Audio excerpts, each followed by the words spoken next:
Hi, I'm Ed Bacon, the Rector of All Saints Church, Pasadena.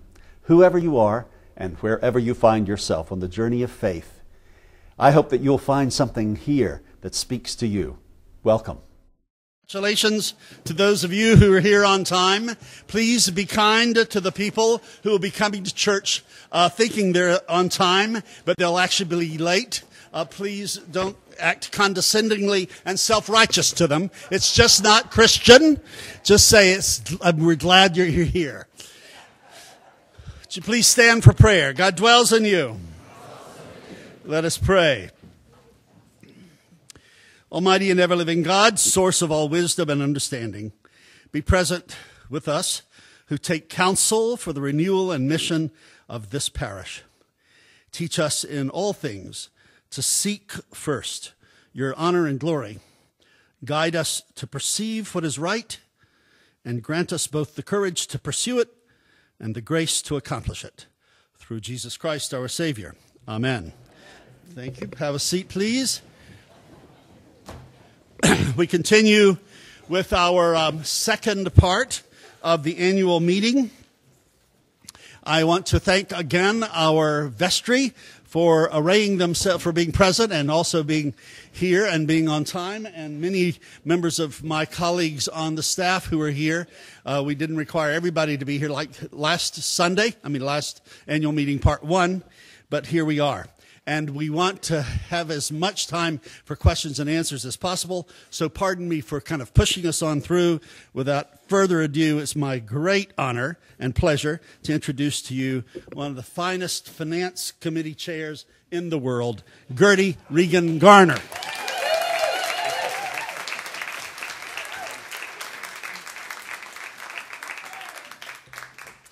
Good morning. He says that because sometimes I look at him and say, you can't do that. And I think that's one of the reasons we get along so well, is that we were both committed to a healthy All Saints financial picture. And it's been a wonderful experience working with Ed on this. So my job this morning is to talk to you about our budget for 2013. And here we are. It's already a third of the way through March. And as our staff always does, when we're in a state like this without a budget, they are very conservative about what they spend. Nobody increases their spending. Just like they do at the end of the year when we don't know how giving in December is going to turn out, everybody's very careful. If something's discretionary, they hold back until we know better what the picture is. So you all, I think, had a copy of the draft budget on your seat. When you came in. It's a draft budget because if you look at the bottom line, you see that under that column for draft budget, there's a decrease in net assets of $143,000. So that's a gap that we need to take care of. We cannot have a budget that is $143,000 more expended than we plan to take in. So my purpose today is to talk to you about where this is and how we're going to get where we need to be. So first of all, I just want to take you through the support portion of the budget. Essentially, it's flat. There are a few places where we have made increases, but the pledge budget, or the special gifts, is the givers of record, which is pledged, and special gifts and plate offering, it's some portions of that. That is based on what we know. Pledges, we go through a rigorous process of the pledges that we have in hand and then analyzing them and estimating what we're going to get in the future, new pledges of people coming in during the year, things like that. And that number is based on that rigorous review. Other ones, we simply know what we're going to get from the parking lot. We're going to go into a new parking lot lease next month, and that will give us a little bit more revenue. But essentially, the budget for support is flat. It doesn't look like it is because it says $5 million, but if you look at the 2012 actual, that was also $5 million. And that had to do, a portion of that was the $122,000 that we carried forward from 2011 to give one-time payments to our staff who have not received salary increases for over 5 years, I think since 2007. So where we are right now, our best estimate of what our revenues for the year will be is $5.13 million. Now, our spending or mission is $5,156,000. What that includes is the 2 open positions that we currently have. It also includes cost of living raises for our staff. I just mentioned that they had not received any for over 5 years, 6 years. And over 10 years ago, the Vestry and Finance Committee committed to giving our staff annual increases because we felt that it is not fair to balance our budgets on the backs of the staff. So we actually had to forego that commitment for the last several years, but we no longer want to do that. So that is in there. Other than that, there are no additions. It is just an estimate of those things that we can tell, like insurance is going to go up, utilities are going to go up. That is pretty much where we are. So we have this gap. And we didn't finalize the budget because the only way that we can close the gap immediately is to cut program or cut staff. And we all wanted an opportunity to close the gap one way or another through finding additional sources of support. Ed has had conversations with parishioners and others connected to our parish, and some of them have responded with the fact that they are in a good place and that they're able to step up and increase or give one-time gifts. So certainly that is an avenue that Ed wants to continue to pursue. For a short time, we need to close off this process. But for the next week or two, if any of you here are in a position to help out, or if anybody here has not yet pledged, I would encourage you to do that so that we can count on your support and then close the gap. But in the next few weeks, we are going to be closing this process, and if we haven't raised the support, we are going to need to look at places where we can cut expenses. I'm sure that Ed wants to leave time for questions, and you probably will have some, but I hope that this quick little review of what you've got in front of you is helpful, and I look forward to, if not today, any time that you would like to ask either me or Christina Honchel questions about the budget, please feel free to do so. Thank you. Thank you. That was a great job. And after this next report, I am going to try to be brief in my report so that all of us can have some questions and answer conversation about that and anything else that gets brought up. But we knew that in this meeting also you would love an update on the building project. No one better to do that than one of our co-chairs for the building project, Bob Long. Will you please warmly welcome him to the podium?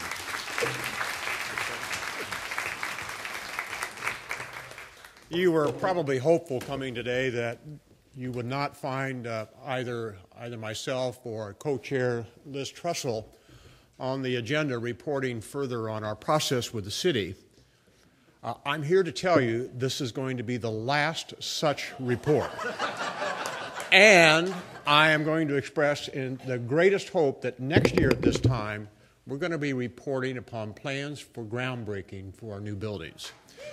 We are making great progress, finally. As you know, about a little less than a year ago, we had the glorious evening before the City Council in which finally, after a 5-year process, the City Council approved our master plan. That left us with one great hurdle to clear, and that was finishing up our design and getting approval of that design by the Design Commission of the City of Pasadena. That's a lengthy process. It requires at least 4 hearings. We've had 2 out of those 4 hearings, the latest just a matter of a few weeks ago. If you came and heard Michael Palladino speak about 3 months ago, you saw the glory of the design come into being. We took that to the Design Commission with a very thorough hearing that some of us couldn't quite figure out how it was going, because it didn't sound it was going all that well. But at the end of the day, the Design Commission, by a vote of 7-2, approved our design concept and further found it to be in compliance with all the historical guidelines from the city and from the Department of Interior that apply to this general area. That's a huge thing. Now we are preparing ourselves to go back to get approval for what's known as the 50% completion of design, and then finally the final design. While our good counsel had, based on his long experience with the city, had expressed some concern about whether we would be able to get through the Design Commission in a timely way, after the last hearing, he has increased his optimism greatly. And so we are hopeful that within a matter of the next few months, the final design will be approved. We are reinvigorating our campaign building committee. We are beginning to take the next steps, things like reactivating the process of updating the cost estimates of construction. We now have that master plan in place and designed pretty well to the point where we can now put bigger and better numbers on what the cost will be to operate the new plant. Those sorts of steps as we move forward then with completing the fundraising, and hopefully next year at this time, we're going to say full steam ahead, let's get the shovels out and start digging. Thank you.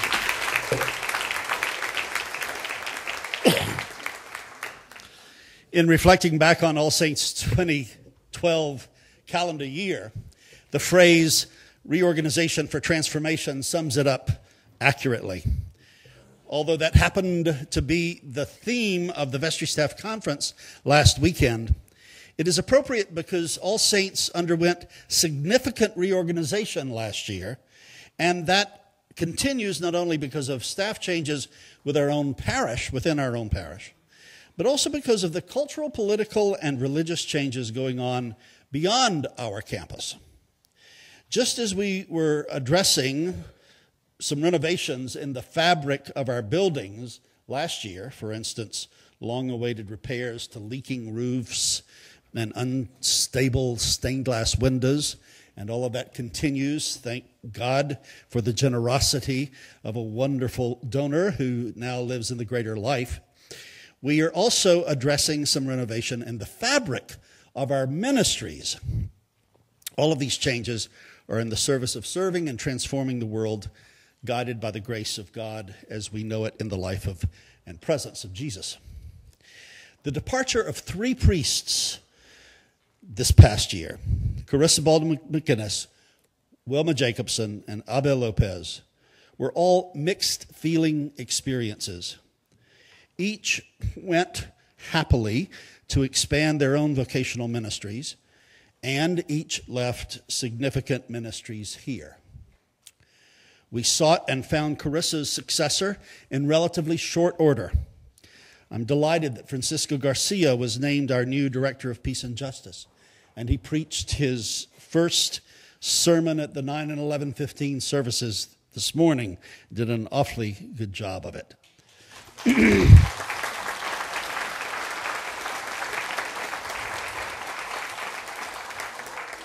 Francisco is a native Angelino and a member of this parish along with his wife and children, one on the way in April, and he will be ordained to the diaconate in June and to the priesthood next January. So not only will he be in the preaching rota, but he'll also be celebrating, thank God. After Abel Lopez's departure, Francisco agreed to oversee the 1 p.m. Eucharist, which 3 weeks per month is celebrated in Spanish alone and once a month is celebrated bilingually. Now, finding 2 other senior staff members to step into the vacancies caused by Wilma and Abel's both becoming rectors in other parishes provided us 2 needed opportunities. Prior to moving forward with those searches as we did with the search for Francisco, I asked a group of vestry members to spend last summer first looking at the general area of the changing model of the church throughout our nation. It seems everywhere I turn, people are talking about the changing model of the church. Wilma Jacobson had already been called to a church in Cupertino, and Abel and I were in conversation about the church in Santa Ana, looking seriously at him, although that discernment was not concluded until the end of 2012. So I had a sense that we could take this opportunity for these vestry members to take a look at the changing model of the church. Now, the vestries of the last several years had been engaging me vigorously about changing the way we do church in the 21st century. I wanted us as a community to pause and conduct some research and reflection for several purposes I outlined to the committee, to ensure a world-class children and youth spiritual formation program and a faith community in general that speaks to contemporary and changing spiritual and religious needs. I asked that committee to examine best practices in transforming All Saints into an exemplary relational community, connecting everybody here so that all people's stories are known and newcomer relationships are fostered. There's volunteer coordination, there's mentorship for discernment about ministry and daily life, that we have alternative worship liturgies, contemplative ministries, growth in demographics, including the 20s and 30s groups, creating community broadly, having non-traditional and traditional ways to worship, how people can connect with us on Sundays in addition to being here physically. The whole issue of interfaith Christianity, religious Christianity, Christianity beyond religion, all of those are hot topics in theological circles these days. Interfaith Christianity, religionless Christianity, Christianity beyond religion. And the whole notion of the care and the monetization of the congregation beyond our walls, in terms of people who stream with us and who contact us through the website. Many more things were in the list.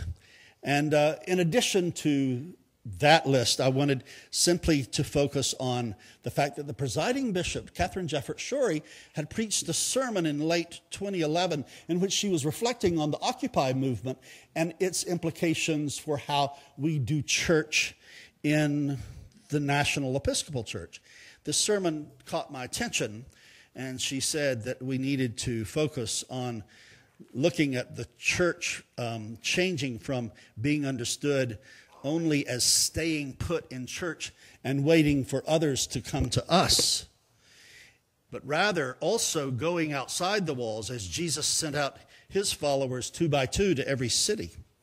He sends them out, she emphasized. That's where our word mission comes from. She continued, for centuries we depended on an established pattern of building beautiful churches and expecting that people will know where to find the good news and come to us. But that's not exactly the same as what Jesus told those 70 missionaries. He sent them out. We've often heard supposed Christians start out with words of damnation rather than peace. Listen up, believe right, or you're going to hell. And most of us still think that a bit of bread and a sip of wine is the only meal that's really needed, and that an hour on Sunday morning is enough to build the reign of God. She emphasized Einstein defined insanity as continuing to do the same thing but expecting different results. So I shared that sermon with this committee and suggested some resources for them to research. And they worked hard and creatively, and this past fall, when I returned from vacation, the committee had some fantastic results. They have all been reported last weekend at the Vestry Staff Conference. And in full transparency, this coming week, you'll be able to look at all of those reports and see all of their findings. Suffice it to say that the report informed the search for our new Director of Children, Youth, and Families and Adult Education and Formation. We are in very exciting conversations, in the last days of conversations and negotiations, with a new priest who would be joining our staff in June if all goes well. hope to be able to announce that name of a new colleague very soon. The committee's report also, and what I should say there is that this person is going to be in charge of all formation and education from cradle to grave, with an emphasis on CYF, but making sure that everybody at All Saints Church is getting age-appropriate information about how to become a Christian in the new emerging paradigm of Christianity, about which I'll speak later. The committee's report also informed our job posting for the other vacancy, which we're calling the Director of Congregational Development. This person will oversee and direct our efforts to engage every All Saints member and visitor in tailor-made, meaningful spiritual growth and faithful action. A new vestry-level committee will support the mission of congregational development, and I think much good reorganization for transformation will come from both of these newly filled positions. Now, let me say a word about the balance of meaningful spiritual growth on the one hand and effective, faithful action on another. Keeping this balance of all of us growing spiritually and also being effective in our faithful action in the world leads to just holding up a symbol of last year's Lent event. It was emblematic of additional transformation and ongoing renovation at All Saints. Richard Rohr spoke about the change that changes everything. He had more than 600 participants here filling our church to hear him speak. Richard was speaking about his understanding of the both-and nature of life in every aspect, including contemplation and action. That the contemplative life he sees in Jesus is not some world-denying spiritual flight from reality, but rather a both-and prayerful engagement with what is really going on in the world that unites the world. That unity of the human family is at the heart of all that we do here. We had a marvelous opportunity to embody that this past year when our Muslim friends asked if the Muslim Public Affairs Council could hold their annual meeting in our church. We, of course, said yes. That's a no-brainer for us. But once again, it created controversy and became the locus of national and international media attention for All Saints Church offering a narrative of the human family that counters so much unhealthy religion in the world. More and more, thinkers are writing about humanity's prevailing narratives, often pointing out how unsustainable these narratives are. We've been noting that in the area of economic justice and nonviolence for some time, a special working group is leading All Saints Church to a heightened focus on economic justice and nonviolence in preparation for some major teachings and actions in the fall of 2013. This working group made an outstanding report last weekend at the Vestry Staff Conference. And again, a video of their entire report, including charts and graphs, will be available this coming week on All Saints' website. Another narrative that is unsustainable, in addition to the economic injustice narrative that we have, is the narrative that protects citizens in their ownership of any kind of gun with any kind of ammunition capacity available for sale. The massacre of first graders and their teachers in their Newtown, Connecticut school has profoundly affected our nation's soul. The slaughter of the innocents at Sandy Hook Elementary School last December must be described. It must be described, however, along with the fact that in 1 year, on average, more than 100,000 people in America are shot or killed with a gun, a disproportionate number of which are people of color living in urban, poor environments. A leader of our own community was killed in his front yard in Pasadena on Christmas Day. So All Saints responded, working with clergy and other leaders of the entire Pasadena-Altadena area. And we have established a working group to help lead sustained action until these numbers of 100,000 people being killed in America, or shot or killed in America each year, until that changes dramatically.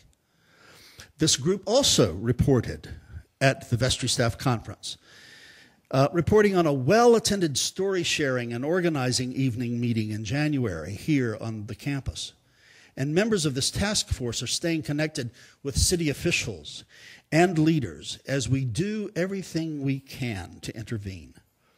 We've already led worshipers in taking several faithful actions on Sundays at our action table, and we will keep that work sustained over time so that we do not fall back into amnesia about the lethal impact on our current picture related to gun regulations in this country.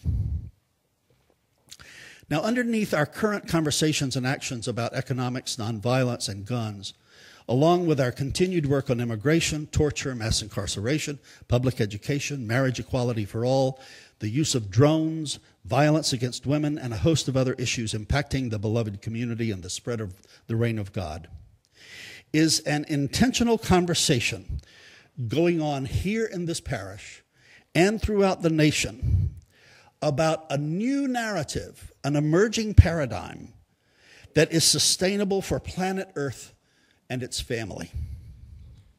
The caliber of thinkers we are bringing to this church and make available to our friends through streaming constitutes a program of continued education, not unlike a graduate education.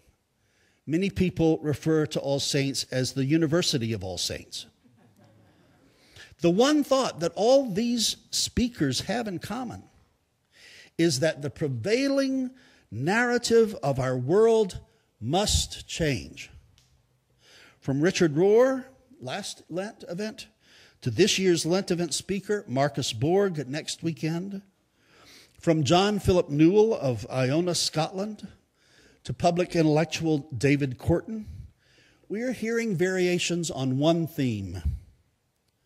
Thomas Berry puts it this way: for people generally, their story of the universe and the human role in the universe is their primary source of intelligibility and value.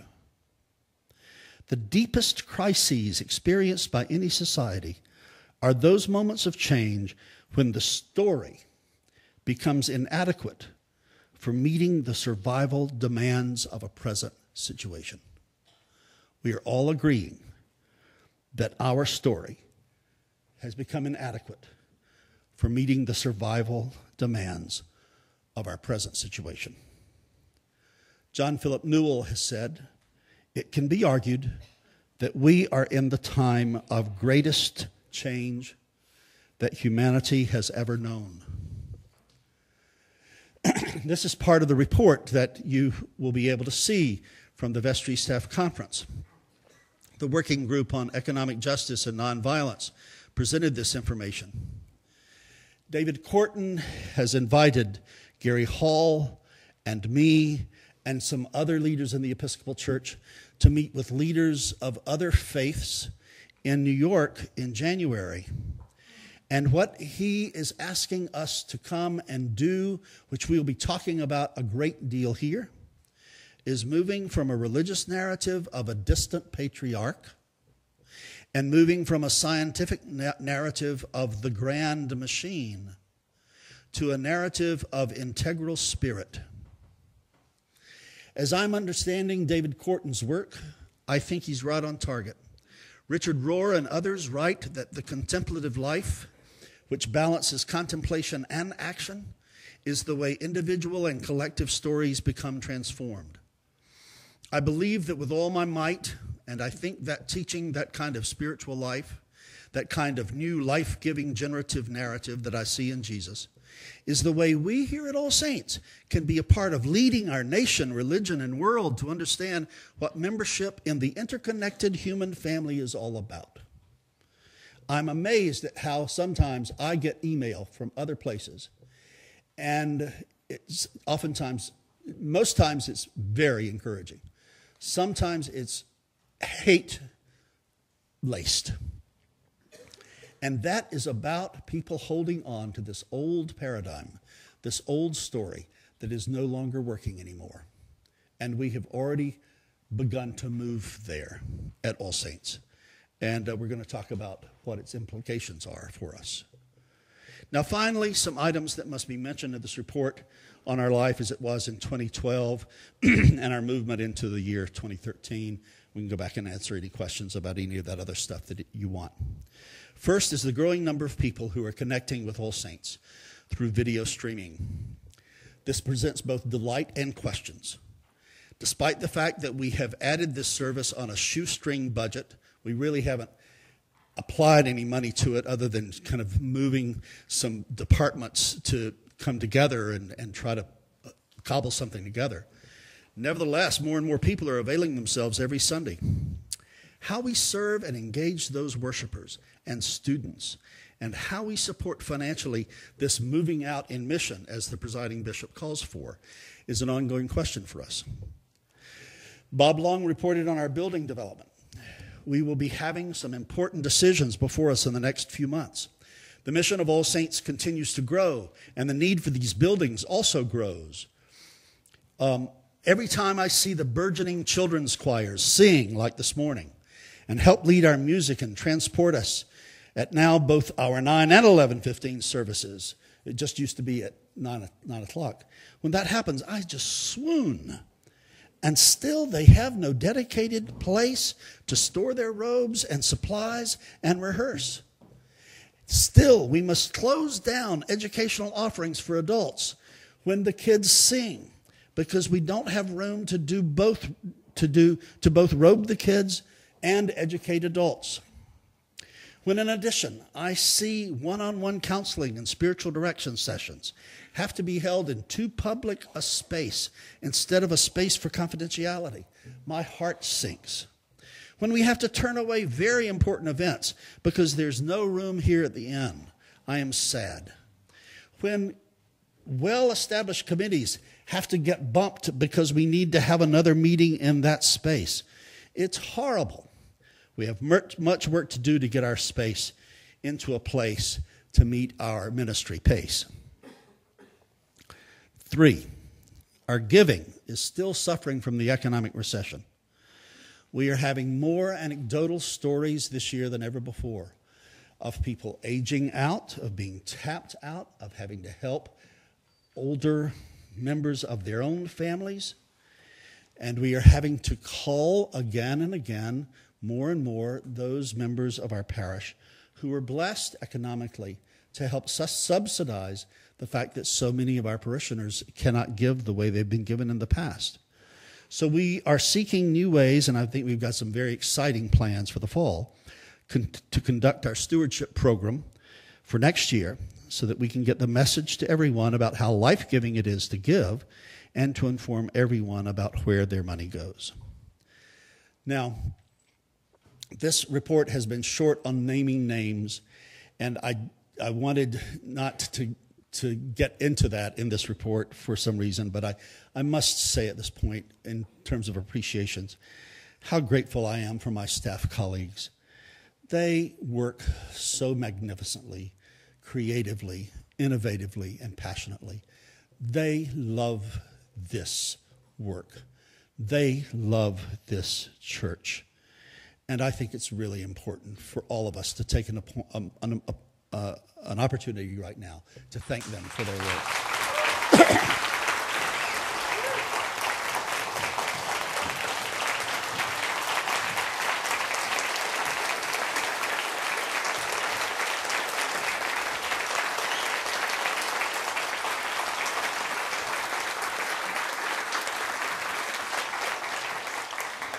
That published annual report booklet with all the photos in it gets at what I'm trying to describe, and certainly touches on things that I didn't have time to put into this report. But in the end, the lives changed by the ministries that these staff members facilitate can actually never be told in a book. And I want to talk about our retiring wardens now. Will Watts is our retiring junior warden, and Jerry Pahara, our retiring senior warden. It's hard to, I do think of them as separate units, there's no doubt about it.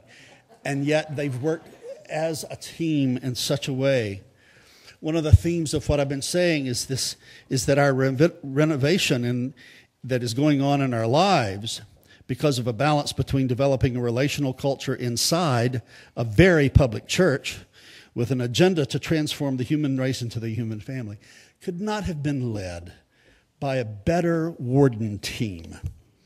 Jerry and Will embody that kind of radical balance. Passionate about advocacy and solidarity with the least of these, particularly brothers and sisters who are homeless, as well as passionate about making sure that everyone who comes here is cared for and engaged as a worshiper and as a minister. These people are walking witnesses of that. Will you please help me thank Will Watts and Jerry Pahara for their service.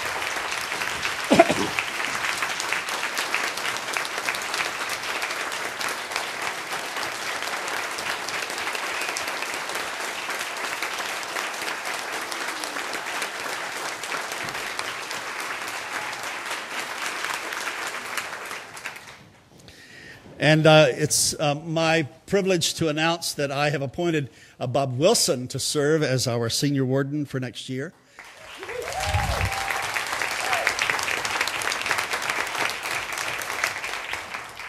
Many of you know that I have a love for lawyers who are faithful and prayerful. And Bob is an exemplary attorney. He knows our newcomer members' ministry inside and out, and has been a leader of leaders there, and also has been the person who's helped form our legal ministry. We are in great hands being led by Bob Wilson.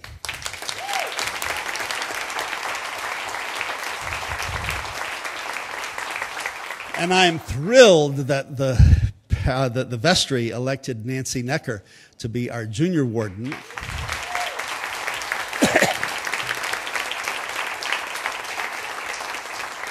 Nancy has distinguished herself in the area of CYF, but very few people know of her ministry in stewardship and in terms of safety and disaster preparedness and many other things. And she is such a sharp mind in terms of discerning about who we would hire and not in staff searches, and also taking a look at finances. I'm really, really thrilled about Nancy, too. Thank you.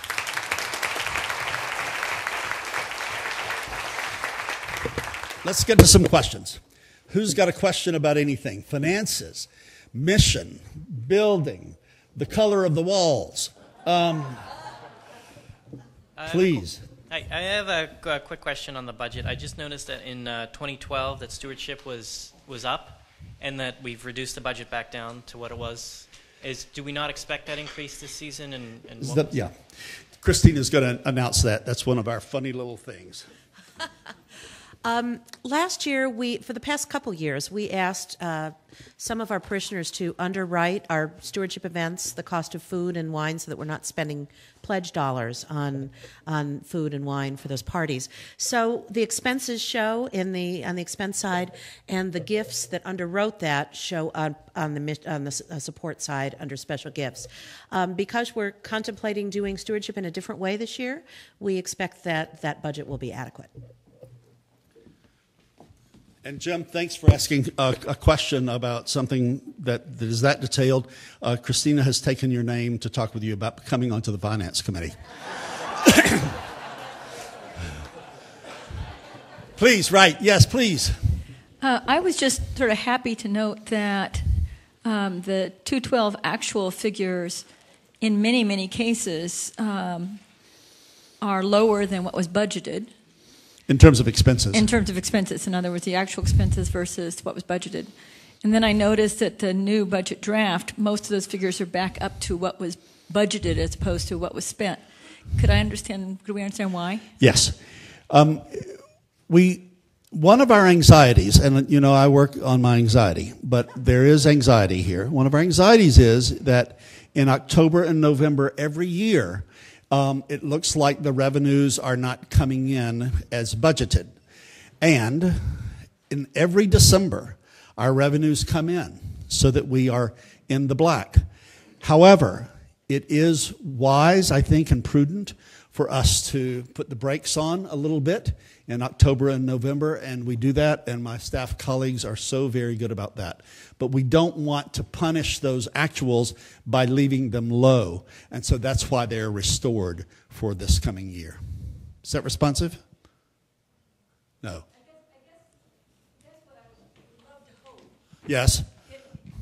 Sorry. I guess what I'd like to hope is that what it would mean is that in fact we can function at that lower level without doing terrible things to our outreach and so forth and so on, and that therefore we wouldn't have that big a gap at the bottom in terms of what we need to earn. And that's and if we have to go there, Betty, we'll go there. But my sense, and those people who look at it closely with me, is if we stayed at that low level, that it would hurt our mission over time.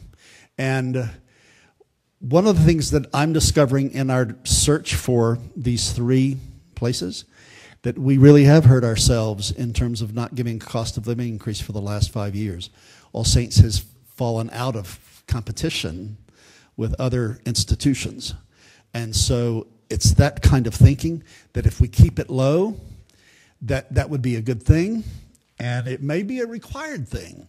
But I think over the long haul, particularly when it comes to salaries and wanting to be competitive with getting really sharp people to come on staff, that it hurts us.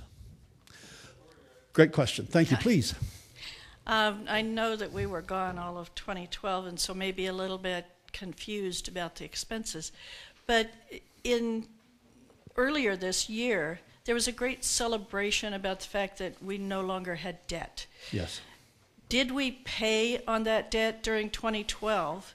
And if we did, where does it show up as no longer an expense? I think I'm going to ask Christina to answer that. I know the plan was. We have no debt.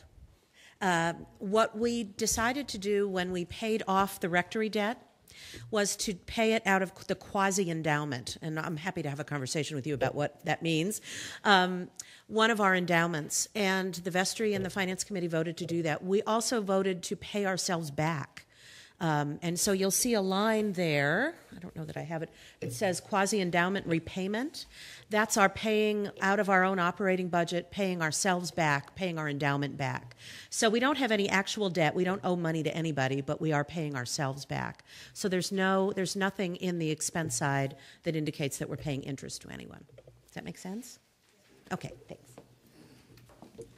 The way I've been thinking about it is we used ourselves as a bank. We used our quasi-endowment as a bank, and we borrowed from ourselves. And rather than pay ourselves back with interest, we're just paying ourselves back. And so that's how that is in there. Great questions. Are there any others? None on that side? Oh, great. Mike. I noticed that the diocesan pledge at $480,000 Yes. is the second largest number in our expense column. Has that number been constant over the years, and has that been subject to discussion about how that might be done? Yes and yes. I'll try to be brief. There is a formula by which we are asked to give to the diocese, and it's based on our plate and pledge, a couple of other things as well. And that varies from year to year, as you well know. And we have chosen to pay 10% of that rather than what the diocese asks us, which is 15%. For us to be in a leadership position, it would be great to be in the 15. We felt that we just couldn't afford more than 10%, and that's been the conversation always. It keeps us in a really good position in terms of leadership in the diocese, frankly, around issues of peace and justice and other issues. So I think it's a very good thing, and I'm so pleased that we've got 3 great bishops, and also the mission of the diocese that money helps support. Any other questions? Please. And I'll take these 2 as the last 2 questions. Anybody who has to go to church and get ready, please go on, and I'll be right there. I wonder if something could be said about the music proposed budget. Yes. That's one of the sadnesses, is that we cut those festival instrumentation part of the line item. And that has become a part of the special fundraising from year to year. It's a point of celebration in terms of the generosity of our parishioners and others who help us with that, but it's a sadness because that should not be a special fundraising. I just think that since 2008 that we are in special economic times, and we haven't had a precedent for them except in the Depression. And we're kind of making a lot of stuff up as we go in terms of economics, not in terms of accountability, but that's one of them. Thanks for asking about it going down slightly. Is that what the question is about? Oh, well, yeah. It goes down slightly because we moved Jazz Vespers out of music and into liturgy, which is why liturgy went up and music went down. Short answer. One last question. The second largest income item is parking. And will we lose that when we go to construction? We will, and that's one of the concerns, and that's one of the things that we'll be planning for. Thank you very much for pointing that out. Well, I'd love to take more, and please don't hesitate to call or write, and we'll give you as many answers as we possibly can. Our meeting is adjourned. Thank you.